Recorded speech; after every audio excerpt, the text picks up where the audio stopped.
Let's go to Canberra now and catch up with Keith Wolahan, the Liberal member for the Victorian seat of Menzies. Thanks for joining us, Keith. Lots to get through and not much time. I want to start off first on News Poll. Both major parties went backwards, but a big drop for the coalition, 3 points off the primary vote. You must worry that this shows your nuclear plan is going to be a very hard sell. We will never look at polls to decide how to prosecute a good case for the national interest. And if we had looked at polls on other issues, for instance, like The Voice, and you and I had different positions on that, but I owed it to my electorate to give my personal view and to prosecute it fairly and also with respect for those who had a different view. Same with this.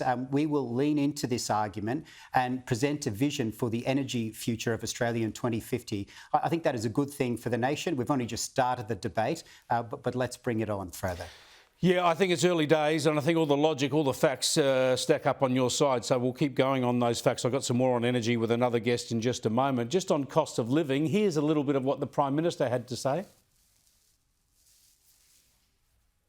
I know that families, many of them are doing it really tough, but they would have done it tougher if the inflation rate was the same as the one that we inherited, which was 6%.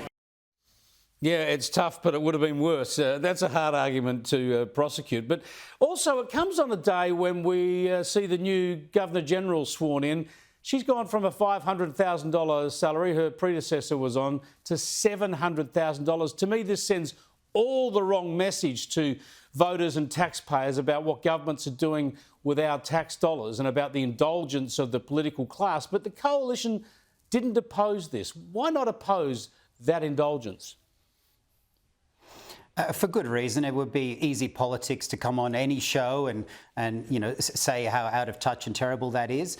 But if you go to our constitution, which is the guidebook for our democracy, Section 3 outlines the salary for the Governor-General. And it says in the absence of the Parliament deciding, it is a salary of 10,000 British pounds. Now, if you adjust that for inflation and the exchange rate, that would add up to a salary of $2.9 million. So the Parliament has exercised that power in Section 3, and it is appropriate that the head of the executive branch of government, which the Governor-General is, should have a salary that is equivalent to or more than the Chief Justice of the High Court and certainly the Prime Minister. I don't think there's anything unusual in the salary there. How about those fathers of federation? Hey, we're actually getting her on the cheap. Now, I've got to get to Fatima Payman. Now, Senator Fatima Payman, the Muslim senator from Western Australia, now could be lost to Labor. Anthony Albanese suspended her yesterday. He was really weak on her last week. He's finally, I think, reacted to pressure from his own colleagues and suspended her now. But he says it's not actually about the Middle East policy. He's suspended her for being a political distraction. How weak is that?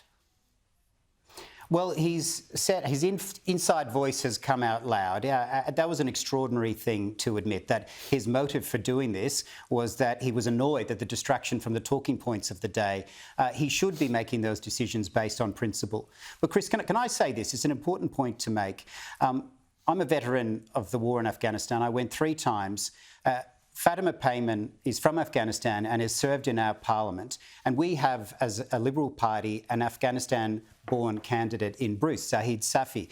Can I just say what a wonderful thing it is about our nation that someone born in Afghanistan can serve in the Senate for the Labor Party, and well, now it was the Labor Party, and someone can serve as our candidate in the Liberal Party. We often talk down our country and people are quick to criticise it and kick it when it's down. But that says a lot about who we are and what our democracy is. So this is a matter for the Labor Party to sort out. The gauntlet has been thrown down for the Prime Minister. He has responded very late and his motives really should be questioned.